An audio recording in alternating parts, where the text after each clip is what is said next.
कहते हैं कि सर पर जब जुनून सवार हो तो संभावनाओं की कोई सीमा नहीं रहती, और जब इरादे बुलंद हो तो रास्ते खुद बनते चले जाते हैं। ऐसा ही कुछ मानना है शुभम और वीरेन का, जिन्होंने अपनी मेहनत और काबिलियत से वो हासिल किया जो कई लोग सपने में भी नहीं सोच पाते।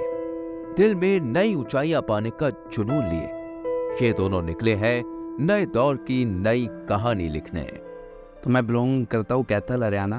कैथल के पास एक स्मॉल टाउन है सीवन, तो वहाँ से बिलोंग करता हूँ। मेरे फादर फार्मर हैं, मदर हाउसवाइफ हैं। तो जब मैं निकला था जॉब करने के लिए, पापा ने एक ही बात सिखाई थी कि बेटा भगवान मौका एक बार लाइफ में सबको देता है, तो कोई उसको संभाल लेता है, कोई ख़राब कर देता है, तो कोशिश करना उसको संभाल लेना। तो जर्नी स्टार्ट हुई थी 2012 से, जब फर्स्ट टाइम गुड़गांव आया। तो गुड़गांव में मेरे कज़न वर्किंग थे, उनके पास आया। उस टाइम पे मैं फार्मास्यूटिकल कंपनी में वर्किंग था, तो हम लोग उनके साथ सैटरडे संडे हम जाया करते थे। तो वहीं पर क्लाइंट्स आते थे, क्लाइंट से मिलते थे, उनको दिखाते थे, तो मुझे इंटरेस्ट आने लगा।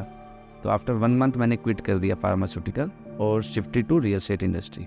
तो जब फर्स्ट टाइम हुआ, जब उनके साथ वहाँ पर बैठा टेंट पे, तो उन्होंने बोला ऐसी काम है, काम को स्टार्टिंग ऐसी होगी, ग्राउंड लेवल से ही करना पड़ेगा। लोग आते थे, विजिट होती थी, उनको फिर फ्लैट्स दिखाते थे कि ये न्यू लॉन्चेस हुए हैं, न्यू लॉन्चेस में ही काम कर रहे थे उस टाइम। तो क्लाइंट के साथ घूमना होता था, तो नए नए कनेक्शन मिलते थे, नए लोग मिलते थे, तो बहुत अच्छा लगा कि यार नहीं, ये ज़्यादा ठीक है। मैं भिवानी के एक छोटे से गांव से बिलोंग करता हूं। पिताजी मेरे खेती करते हैं और मम्मा मेरे कपड़े सिलते हैं। जब मेरा डिप्लोमा कंप्लीट हुआ था तो उस टाइम पर घर की कंडीशन बिल्कुल भी सही नहीं थी, तो मजबूरी में मुझे जॉब करनी ही करनी थी। बट उस टाइम पर जब मैंने अपनी जॉब स्टार्ट की तो मेरी सैलरी थी 5000 रुपीज़। उससे भी घर का कुछ काम नहीं हो पा रहा था। तो फिर मम्मा ने फाइनली डिसाइड किया कि बीटेक करनी है, लेकिन बीटेक करने के लिए फाइनेंशियल कंडीशन तो अच्छी थी ही नहीं। तो पापा ने क्या किया, ज़मीन के ऊपर मुझे लोन ले दिया, स्टडी लोन ले दिया। फिर मैंने अपनी बीटेक कंप्लीट की 2011 में। बीटेक कंप्लीट होने के बाद मैंने मार्केट में जॉब सर्च की। अनलकीली कोई भी जॉब मुझे 10,000 रुपीज़ से ऊपर नहीं मिल पा रही थी। उससे तो मेरी लोन की किस्त भी पूरी नहीं जाती। तो 2012 में ही मैंने एलीट ज्वाइन कर लिया था। ये अपने आप को बहुत लकी समझता हूँ इस मार्केट के अंदर कि मैं पहली बार ही सही इंसान से मिला, सही लोगों से मिला, और उन्हीं की गाइडलाइंस में आज तक काम कर रहा हूँ। तो जब नवदीप जी से मिला तो मिलके लगा, बहुत कॉन्फिडेंस आया कि नहीं, एक विज़न और एक सोच अलग है।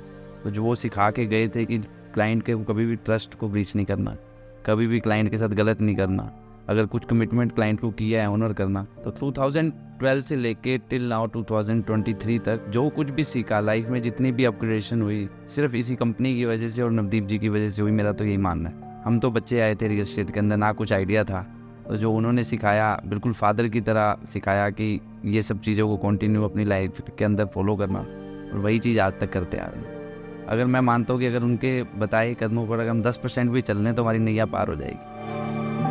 हमारा करियर, हमारी लाइफ और बिजनेस पर्सपेक्टिव को शेप करने में नवदीप जी का बहुत बड़ा रोल रहा है। हमने नवदीप जी से बहुत कुछ सीखा। How to deal the client, how to deal the broker, market में टफ सिचुएशन को कैसे हैंडल करना, किस तरीके से अपने टारगेट्स पूरे करना। लाइफ में हर स्टेप वो अपने साथ लेके चलते थे।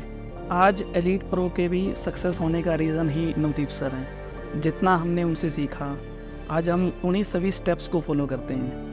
We are the number 1 consultant in industry from last 10 year. ये हमारे लिए प्राइड की भी बात है, और उससे भी बड़ी बात है रिस्पॉन्सिबिलिटी। ये एक लेगेसी है।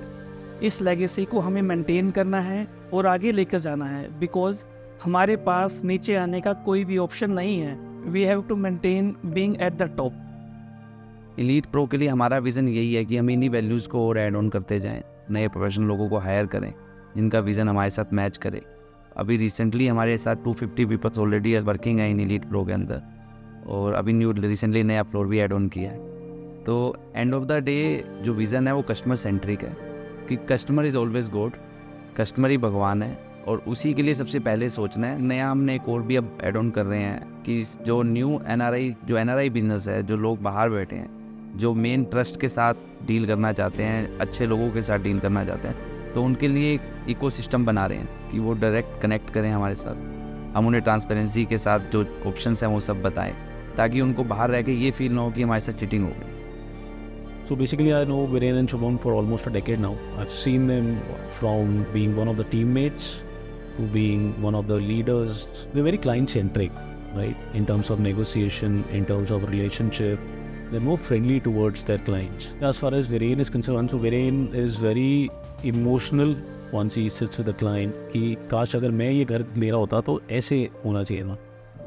And as far as Shubham is concerned, he thinks very financially कि अगर मेरा इतना ही बजट होता तो उस चीज़ में मेरे को क्या बेस्ट मिल सकता था. The combination is help them reach where they are today. New commerce को तो मैं यही सिखा सकता हूँ जो मैंने सीखा है कि ऑनेस्टी होनी चाहिए हमेशा काम में, इंटीग्रिटी ट्रांसपेरेंसी के साथ काम करो, ग्रेटिट्यूड हमेशा नेचर में रखो, अपनी रूट्स को ना भूलो कभी भी. ज़िंदगी में अप एंड डाउन आएंगे, लाइफ में कोई शॉर्टकट नहीं है. अब मुझे लगता है इस जर्नी से 13 साल में यही देखा है कि एक्चुअल में जो फादर साहब ने वर्ड्स बोले थे कि भगवान एक बार मौका लाइफ में हर किसी को देता है. तो न्यू कमर्स को यही कहना चाहूँगा कि अगर भगवान मौका दे तो उस मौके को छोड़ना मत, लाइफ में हमेशा आगे बढ़ने की सोच. वाइटलैंड की एक खास बात है, ये ब्रोकर्स को भी end to end service provide करते हैं. लाइक ब्रोकर्स की मार्केटिंग, ब्रोकर की लीड जनरेशन, क्लाइंट क्लोजर में हेल्प. और ये देखा जाए तो मार्केट के लिए बहुत पॉजिटिव न्यूज़ है ब्रोकर्स के लिए. वाइटलैंड का विज़न बहुत क्लियर है और वाइटलैंड उस विज़न के लिए काफ़ी एक्टिवली काम कर भी रहा है. अभी तक अगर आप देखोगे सारे ए ग्रेड टॉप कंसल्टेंट वाइटलैंड के साथ पैनल पे हैं. सभी उन प्रोजेक्ट्स के अंदर जितने भी वाइटलैंड के ऑलरेडी लॉन्च हो चुके हैं. और ऑल दी बेस्ट वाइटलैंड टीम.